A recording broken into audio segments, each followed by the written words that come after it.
baru mengalami cedera di bagian tangan begitu. Oke, Rizky, kemudian ini kan bisa saya katakan merupakan modus baru begitu ya, dengan meletakkan karung di pinggir jalan. Apakah memang benar ini salah satu modus baru dalam transaksi narkoba di sana? Ya, betul sekali rekan Nila.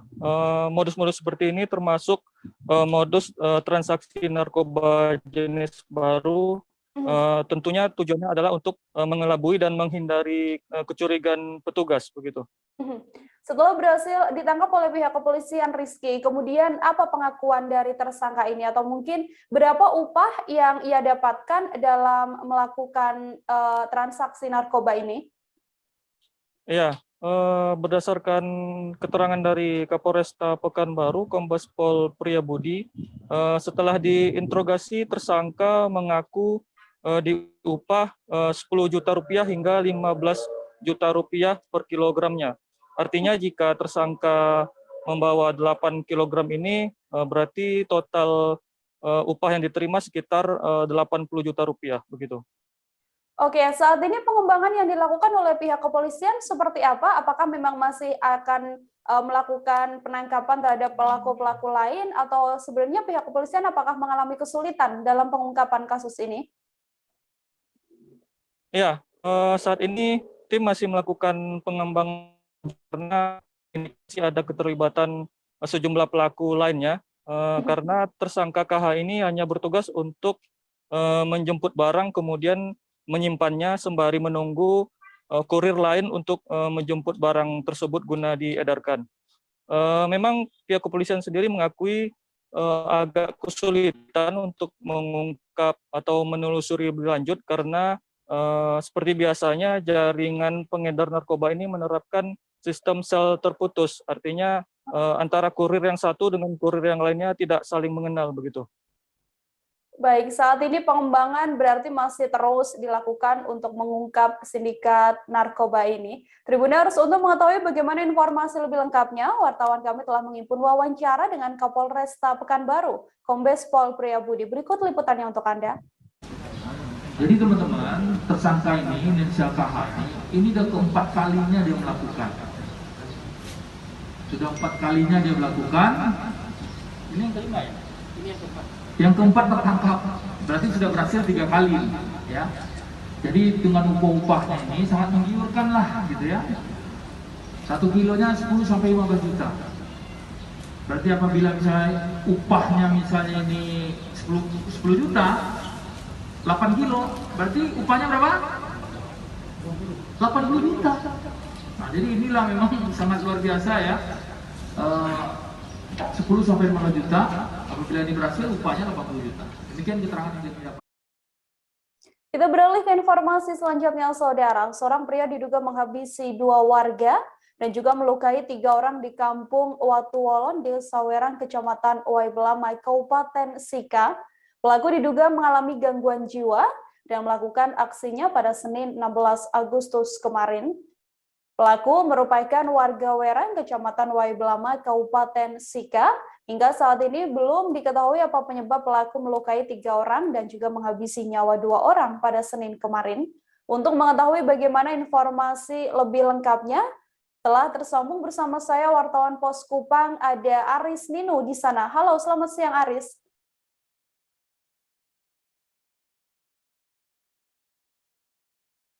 Selamat siang Aris, bisa dijelaskan untuk kronologi kejadian adanya ODGJ yang melukai 3 orang dan juga menghabisi nyawa 2 orang ini seperti apa?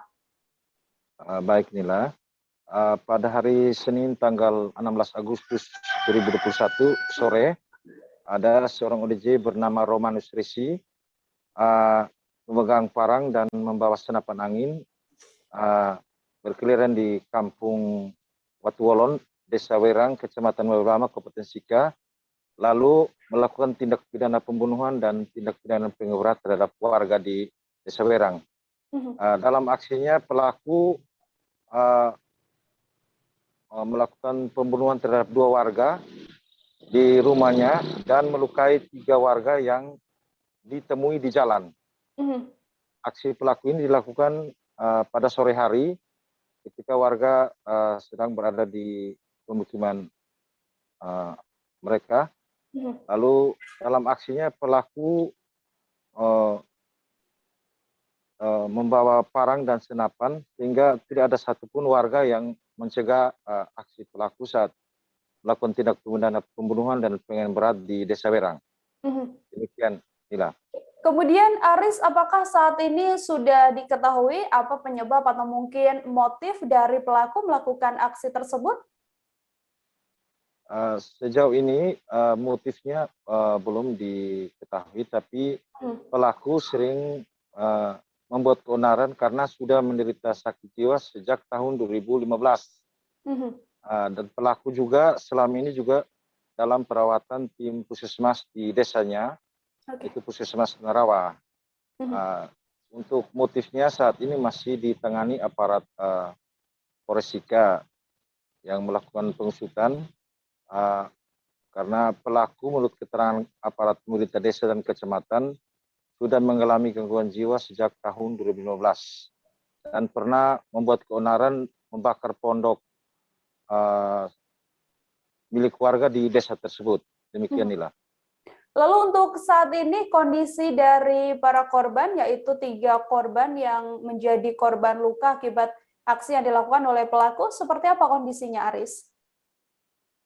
Untuk kondisi korban yang mengalami luka berat, 1 korban sudah dirujuk ke rumah sakit Kecilas Momere di Kabupaten Sika, sedangkan 2 korban lainnya sedang menjalani perawatan di Puskesmas Tandarawa yang berada di dekat Desa Werang. Demikian, Nila. Sanksi seperti apa, Aris, yang kemudian akan diberikan pada pelaku, mengingat memang pelaku ini adalah seorang pengidap gangguan kejiwaan? Untuk sanksinya, Pak Kapolres Sika AKBP Sajimin masih fokus pada upaya pencarian pelaku agar pelaku tidak mengulangi perbuatannya, yang mana saat ini tim Polres Sika yang dibentuk oleh Polres Sika sedang melakukan penyisiran dan pencarian terhadap pelaku di kawasan hutan. Karena setelah usai kejadian pelaku melarikan diri dan sudah 3 hari dalam pencarian oleh aparat Polres Sika. Yang jelas bahwa Polres Sika akan melakukan pengusutan terhadap perbuatan pelaku usai dilakukan penangkapan. Demikian, Nila. Artinya hingga saat ini pelaku juga belum berhasil diamankan dan masih terus diburu oleh pihak kepolisian. Oke, saudara, untuk mengetahui informasi lebih lengkapnya telah terhimpun wawancara dengan Kapolres Sika AKBP Sajimin. Berikut liputannya untuk Anda. Namanya? Markus Wiranto. Markus Wiranto. Kenapa dia kena potong kemarin kah? Yang hari Senin itu. Dia waktu itu di mana dia posisinya? Dia kerja di waduk. Oh, kerja di waduk. Nah, dia pulang kerja. Oh, pulang kerja. Sampai di Batu Bolon di dekat ini Bapak John BPD punya rumah ke bawah itu. Iya. Baru dia tunggu di situ, yang gila itu tunggu di situ. Dia tidak tahu bahwa dia tunggu itu gila. Baru dia dari bawah kan dia senter besar itu baru dia nantang di muka memang. Baru dia dengan motor dari bawah. Dia bilang, kau kan jangan senter kak, saya tidak bisa. Yang senter ini? Yang gila itu senter dia ini. Romanus itu? Terus senter dia langsung potong? Senter harus dia tahan, bilang, kau jangan senter kak, saya tidak bisa lewat ini. Dia tahan, sangkanya orang baik. Dia tanya, bilang, kau dari mana? Dia bilang, saya pulang kerja di Gadung. Itu belum, ini anak belum jawab habis, dia sudah potong. Oh, sudah potong. Baru dia tangkis depan tangan begini, kena di sini. Habis itu motor dia langsung lepas di situ, kunci pun tidak campur. Romanus mau lari setelah potong habis? Ini habis dia lari ikut hutan tuh, mereka 2 ikut hutan, dia kejar, tapi mereka dia kejar lagi. Lalu dia masuk di Pak Sekdes depan rumah. Jadi tangan kiri kena potong. Putus kah tidak? Yang apa ini? Hanya masih. Oh, kau kerja di waduk? Yang di jembatan Begete itu, Begete itu. Kita ke informasi lain, Saudara. Polda Aceh telah menetapkan tersangka dalam kasus sapi kurus di UPTD Sare, Kabupaten Aceh Besar pada 2017 silam. Adanya sapi kurus tersebut diduga lantaran adanya markup anggaran. Sejak adanya pengadaan ternak sapi pada 2016 lalu, ratusan ekor sapi tak menunjukkan perkembangan. Pengadaan pakan padahal sudah menghabiskan dana hingga ratusan rupiah. Kasus ini pun kemudian menjadi atensi pihak Polda Aceh hingga selama hampir 2 tahun Polda Aceh telah melakukan penyelidikan dan juga penyidikan. Untuk mengetahui bagaimana informasi lebih lengkapnya, tersambung bersama saya wartawan Serambi Indonesia, ada Subur Dani di sana. Halo, Dani, bisa dijelaskan terkait kasus dugaan penyalahgunaan anggaran ini, awal mulanya kasus ini bisa terbongkar seperti apa? Ya, Nila, terima kasih. Selamat siang Tribuners semuanya. Saya Subur Dani dari Banda Aceh melaporkan bahwa Polda Aceh kemarin menetapkan 9 tersangka dalam kasus pengadaan sapi ternak di UPTD Sare, Kecamatan Lembah Selawah, Kabupaten Aceh Besar, di mana dalam kasus ini terindikasi ada kasus korupsi yang dilakukan secara sistematis sejak tahun 2017, Nila.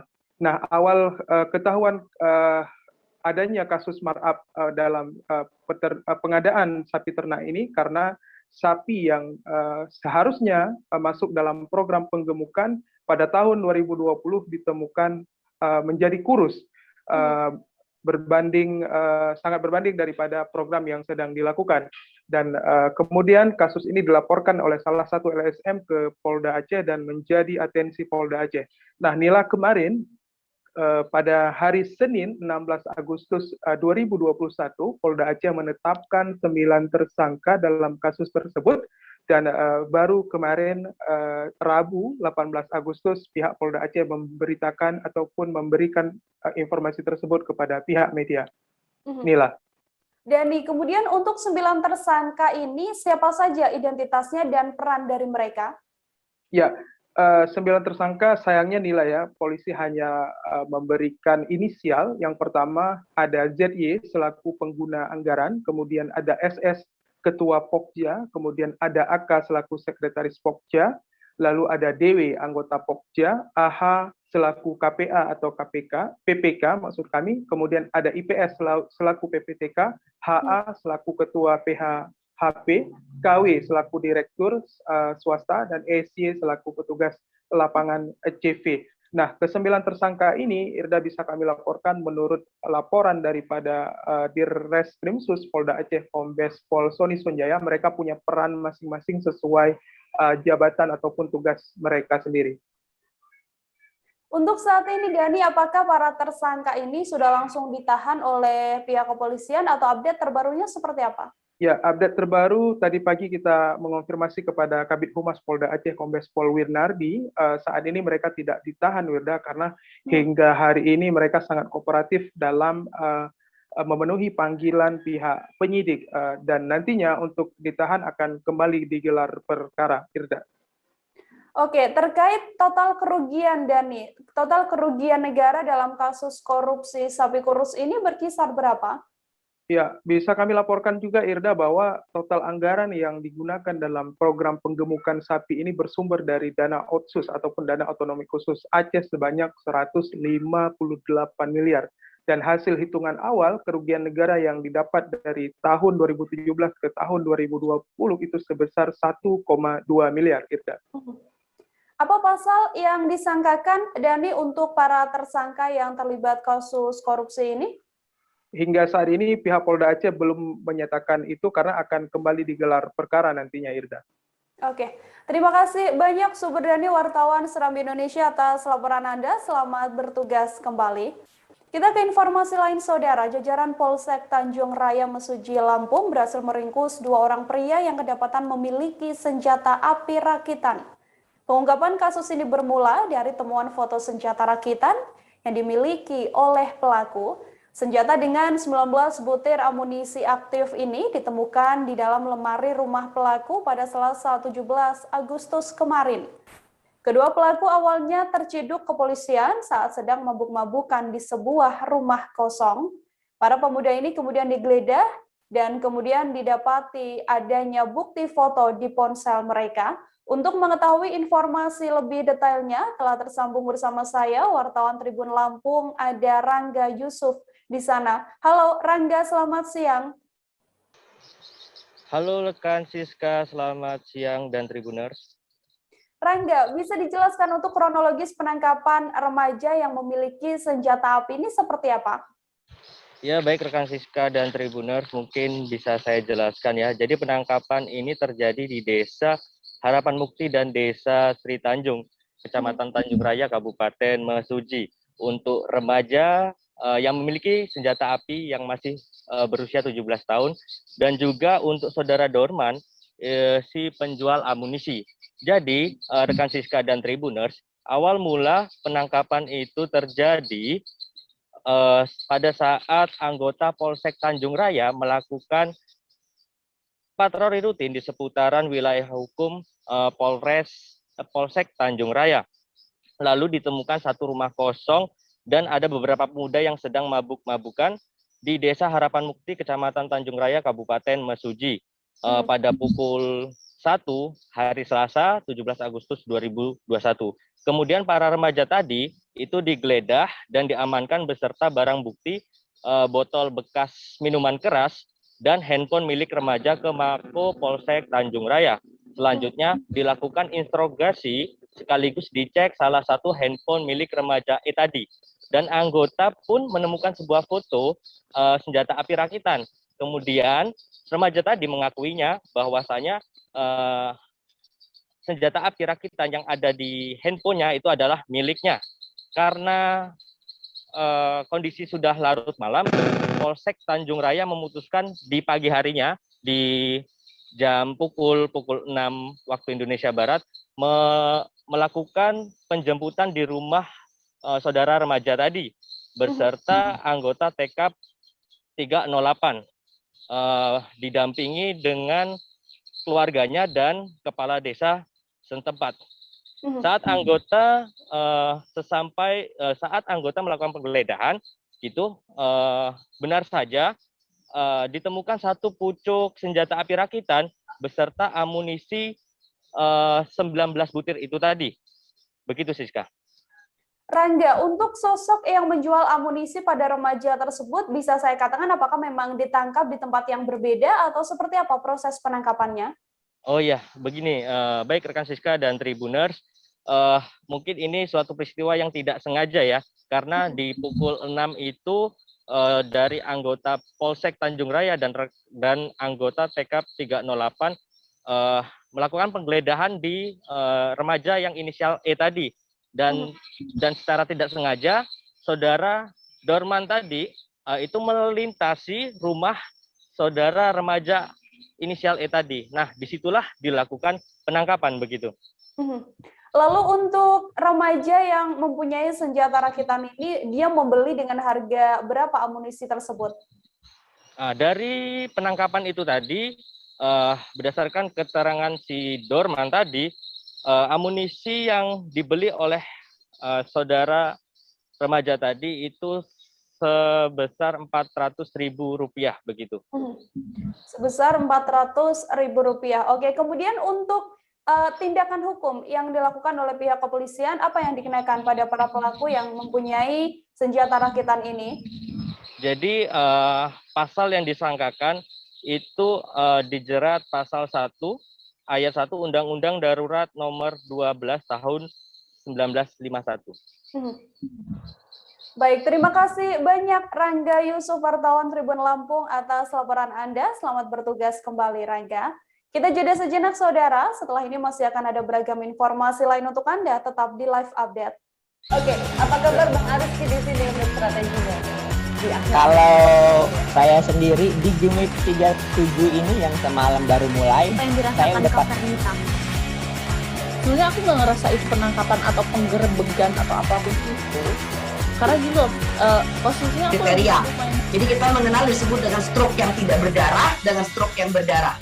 Stroke yang tidak berdarah itu biasanya ditandai dengan adanya penyumbatan. Kalau itu terjadi di sini mungkin pikirnya tidak ke situ kali ya. Tapi kalau di Korea atau di Kamboja itu ada beberapa paper yang saya itu Mas, ya, dulunya tukang koran. Oh gitu ya. Tukang koran. Ya, saya baca ya, Pak. Tuh kan pernah baca kan? Ya. Jadi kalau saya jadi pangdam itu udah bersyukur banget. Si anak ini dijadikan sebagai tersangka begitu.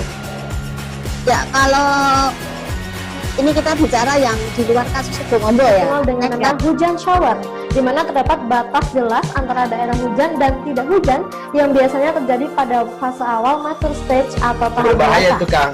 Jadi mulai artinya terjadinya perlembekan. Nah itu untuk penetrasi akan sulit. Gitu ya. Dok, saya ini menurut saya memang tidak mudah, bukan urusan tanah diambil. Kalau misalnya Amerika Serikat sekarang, Rasulullah mengatakan di dalam sebuah hadis bahwa berpuasa di 6 hari Syawal itu. Oke, apa kabar Bang Arif di sini untuk strateginya? Kalau saya sendiri di Jumit 37 ini yang semalam baru mulai, saya udah Sebenarnya aku nggak ngerasain penangkapan atau penggerebegan atau apapun itu, karena gini loh, posisinya aku kriteria. Jadi kita mengenal disebut dengan stroke yang tidak berdarah dengan stroke yang berdarah. Stroke yang tidak berdarah itu biasanya ditandai dengan adanya penyumbatan. Kalau itu terjadi di sini mungkin pikirnya tidak ke situ kali ya, tapi kalau di Korea atau di Kamboja itu ada beberapa paper yang saya itu Mas, dulunya tukang koran. Oh gitu ya. Tukang koran. Ya, saya baca ya, Pak. Tuh kan pernah baca kan? Ya. Jadi kalau saya jadi pangdam itu udah bersyukur banget. Si anak ini dijadikan sebagai tersangka begitu. Ya, kalau ini kita bicara yang di luar kasus Sibolga ya. Dengan hujan shower, di mana terdapat batas jelas antara daerah hujan dan tidak hujan yang biasanya terjadi pada fase awal mature stage atau tahap berbahaya dewasa. itu Kang. Jadi mulai artinya terjadinya perlembekan. Nah itu untuk penetrasi akan sulit. Gitu ya. Dok, saya ini menurut saya memang tidak mudah, bukan urusan tanah diambil. Kalau misalnya Amerika Serikat sekarang, Rasulullah mengatakan di dalam sebuah hadis bahwa berpuasa di 6 hari Syawal. Sebenarnya aku nggak ngerasain penangkapan atau penggerebegan atau apapun itu, karena gini loh, posisinya aku kriteria. Jadi kita mengenal disebut dengan stroke yang tidak berdarah dengan stroke yang berdarah. Stroke yang tidak berdarah itu biasanya ditandai dengan adanya penyumbatan. Kalau itu terjadi di sini mungkin pikirnya tidak ke situ kali ya, tapi kalau di Korea atau di Kamboja itu ada beberapa paper yang Saya itu Mas, dulunya tukang koran. Oh gitu ya. Tukang koran. Ya, saya baca ya, Pak. Tuh kan pernah baca kan? Ya. Jadi kalau saya jadi pangdam itu udah bersyukur banget. Si anak ini dijadikan sebagai dengan hujannya terjadi pada fase awal mature stage atau tahap. Dok, saya ini menurut saya memang tidak mudah, bukan urusan tanah diambil. Kalau misalnya Amerika Serikat sekarang, Rasulullah mengatakan di dalam sebuah hadis bahwa berpuasa di 6 hari Syawal. Strateginya. Kalau saya sendiri di Jumit 37 ini yang semalam baru mulai, saya udah Sebenarnya aku nggak ngerasain penangkapan atau penggerebegan atau apapun itu, karena gini loh, posisinya aku kriteria. Pikirnya tidak ke situ kali ya, tapi kalau di Korea atau di Kamboja itu ada beberapa paper yang Saya itu Mas, dulunya tukang koran. Oh gitu ya. Tukang koran. Ya, saya baca ya, Pak. Tuh kan pernah baca kan? Jadi kalau saya jadi pangdam itu udah bersyukur banget. Si anak ini dijadikan sebagai tersangka begitu. Ya, kalau ini kita bicara yang di luar kasus Sibolga ya. Dengan hujan shower, di mana terdapat batas jelas antara daerah hujan dan tidak hujan yang biasanya terjadi pada fase awal mature stage atau tahap berbahaya dewasa. itu Kang. Jadi mulai artinya terjadinya perlembekan. Nah itu untuk penetrasi akan sulit. Gitu ya. Dok, saya ini menurut saya memang tidak mudah, bukan urusan tanah diambil. Kalau misalnya Amerika Serikat sekarang, Rasulullah mengatakan di dalam sebuah hadis bahwa berpuasa di 6 hari Syawal itu. Oke, apa kabar Bang Arif di sini untuk strateginya? Kalau saya sendiri di Jumit 37 ini yang semalam baru mulai, saya udah Sebenarnya aku nggak ngerasain penangkapan atau penggerebegan atau apapun itu, karena gini loh, posisinya aku kriteria. Jadi kita mengenal disebut dengan stroke yang tidak berdarah dengan stroke yang berdarah. Stroke yang tidak berdarah itu biasanya ditandai dengan adanya penyumbatan. Kalau itu terjadi di sini mungkin pikirnya tidak ke situ kali ya, tapi kalau di Korea atau di Kamboja itu ada beberapa. Ada masih menyaksikan live update bersama dengan saya Nila Irda. Polda Jatim, saudara, berhasil membongkar sindikat pemalsu tabung oksigen medis menggunakan tabung alat pemadam ringan atau APAR pada Rabu 18 Agustus kemarin. Dalam kasus ini, pihak kepolisian berhasil menangkap seorang pelaku pria. Petugas juga berhasil menyita setidaknya 800 tabung di sebuah gudang penyimpanan sebagai barang bukti. Ratusan tabung oksigen palsu itu ditemukan di sebuah gudang tempat pelaku menjalankan bisnisnya. Untuk mengetahui bagaimana informasi terkait sindikat pemalsuan tabung oksigen ini, telah tersambung bersama saya ada Luhur Pambudi, wartawan Tribun Jatim di sana. Halo Luhur, selamat siang. Halo, Assalamualaikum, selamat siang Nila dan dulur-dulur atau sahabat-sahabat Tribuners di seluruh Indonesia Raya. Selamat siang, Luhur. Bisa dijelaskan terkait aksi dari sindikat pemalsuan tabung oksigen ini awal mulanya bisa terbongkar seperti apa?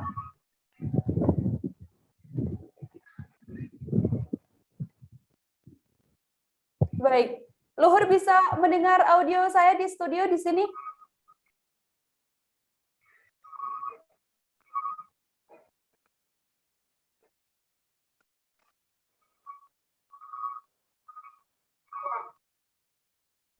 Oke, siap bisa diulangi. Baik, Luhur, terkait sindikat adanya pemalsuan tabung oksigen. Oke, bisa diulangi nih lah. Oke. Mohon maaf, kesalahan teknis.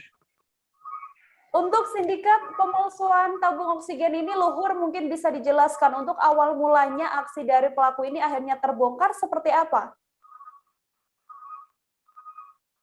Oke, Nila, terima kasih banyak. Ya, Kepolisian Daerah Jawa Timur berhasil mengungkap kejahatan sindikat semacam pemalsuan tabung oksigen medis yang dipalsu menggunakan tabung alat pemadam ringan kebakaran yang biasanya dipakai atau berada di gedung-gedung. Jadi informasi yang kami himpun dan berdasar dari penuturan Kepala Kepolisian Daerah Jawa Timur, Irjen Pol Niko Avinta, jadi memang kasus ini terbongkar setelah adanya satu orang warga atau pemeriksaan dampak tidak sesuai dari tabung oksigen yang dibelinya, kemudian lapor dan ternyata memang setelah diusut pihak kepolisian diungkap ternyata sumber dari penyedia tabung oksigen tersebut ternyata tidak sesuai dengan spesifikasi dari aturan alat kesehatan yang dicanangkan oleh Kementerian Kesehatan maupun Dinas Kesehatan.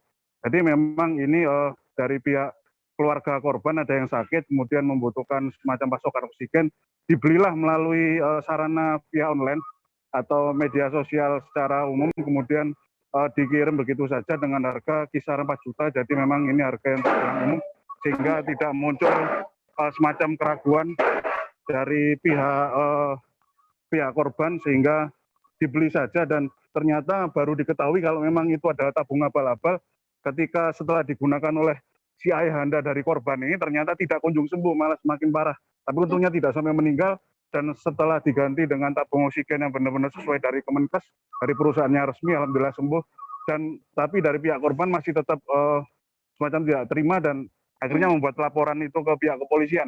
Dan akhirnya diusut dan akhirnya alhamdulillah terungkap. Seperti itu, Nila.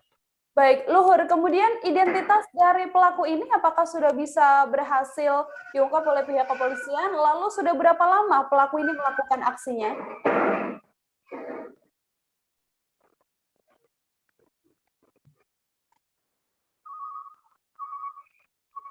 Bisa diulang, Nila, pertanyaannya? Mohon maaf. Yang dimaksud Nila saya belum bisa menangkap ini. Luhur, untuk identitas dari pelaku ini sendiri setelah melakukan aksinya, identitas pelaku seperti apa? Sudah berapa lama pelaku melakukan aksinya? Oke, untuk identitas dari si pelaku ini berinisial NW, jadi beliau warga asli Surabaya dan sebenarnya dia adalah pimpinan dari perusahaan tersebut yaitu CV disingkat SAK. Jadi memang CV ini resmi terdaftar sudah sejak tahun 2000. Namun ini CV untuk penyedia cairan APAR, jadi bukan untuk alat kesehatan, tapi murni untuk APAR. Namun ketika karena pandemi, Nila, Jadi ketika pandemi kemarin sekitar bulan Juni muncul kelangkaan oksigen dan pasokan oksigen begitu menipis termasuk tabungnya, maka si pelaku ini berinisiatif nakal atau lancung dengan membuat atau merekondisi tabung-tabung APAR yang banyak ada di gudang perusahaannya untuk dijadikan sebuah tabung oksigen medis dipermak sesuai dengan bagaimana pada umumnya, Nila. Seperti itu, Nila. Oke, Luhur, untuk modus dari pelaku memproduksi ini seperti apa bisa sampai terjual bagi para orang yang ingin membeli tabung oksigen ini? Kami siap. Oke, saya sudah paham maksud dari Nila. Oke, untuk modus kami bisa sampaikan ini agar benar-benar meyakinkan bahwasanya tabung rekondisi dari APAR ini, tabung oksigen medis yang direkondisi dari APAR ini benar-benar bisa meyakinkan para korbannya. Kami berwarna merah itu diamplas, kemudian diganti warnanya dengan begitu rapi, kemudian dilakukan semacam